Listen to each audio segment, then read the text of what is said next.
Dans l'ombre braque la lumière sur un univers parfois plongé dans la pénombre, celui des maisons d'édition et précisément belge.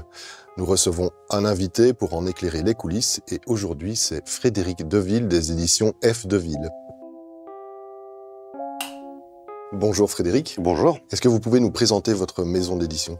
Alors, notre maison d'édition est une aventure qui suit une aventure de libraire. On a été libraire, Cathy et moi, pendant à peu près 25 ans. Et donc, on publie toutes sortes de choses, à la fois du roman, des essais, des livres jeunesse aussi.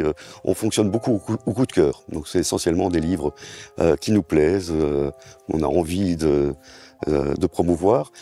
Pour la petite anecdote, quand on a commencé vraiment à se lancer dans l'édition, on avait fait des essais, etc. On s'était dit surtout jamais de littérature. Il a fallu qu'un texte nous tombe entre les mains et maintenant nous avons un catalogue assez large en littérature. Donc vous publiez aussi de la littérature policière. Oui. En Belgique, c'est vraiment un terrain fertile de littérature policière, encore plus ici à Liège. Il y a eu quelques auteurs illustres, effectivement. Exactement. Comment est-ce qu'on arrive encore à se détacher et à sortir des histoires qui sont encore captivantes, même après toutes ces publications qui ont été faites ? Alors, je crois que le roman policier est un genre qui permet tout, puisqu'il y a un fil rouge qui tient, c'est une enquête, mais derrière on peut mettre énormément de choses, des choses humaines, des choses de tout type. Je crois que c'est ça qui fait la richesse du genre, puisque finalement en littérature on n'a pas encore fini d'aborder tous les problèmes essentiels que connaît l'humain, et le roman policier permet d'avoir justement ce fil rouge qui tient en haleine le lecteur pour aborder les thèmes les plus divers et variés.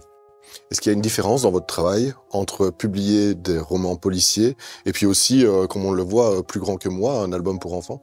Ah, ça s'aborde tout à fait différemment, effectivement, parce que un livre pour enfants, on va plutôt s'attacher au graphisme, évidemment à l'histoire, mais le graphisme a une importance à l'objet, une importance énorme.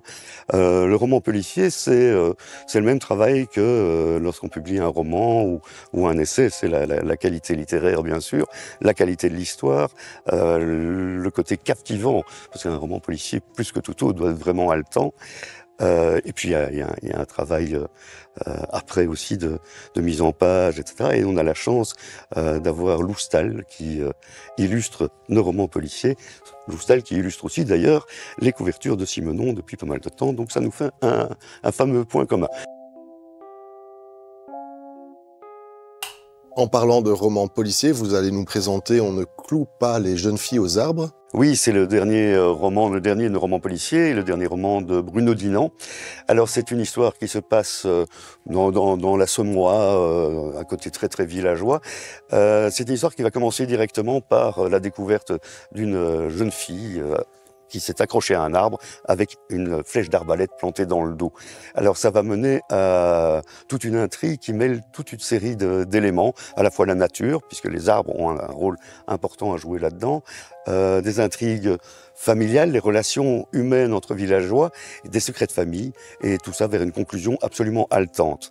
Alors, quand j'ai reçu le manuscrit, je n'ai pas pu le lâcher. Les 3 derniers chapitres, je devais partir, donc je l'ai lu en conduisant dans ma voiture. Mais vous êtes arrivé sain et sauf. Sain et sauf. Merci beaucoup, Frédéric. Merci à vous.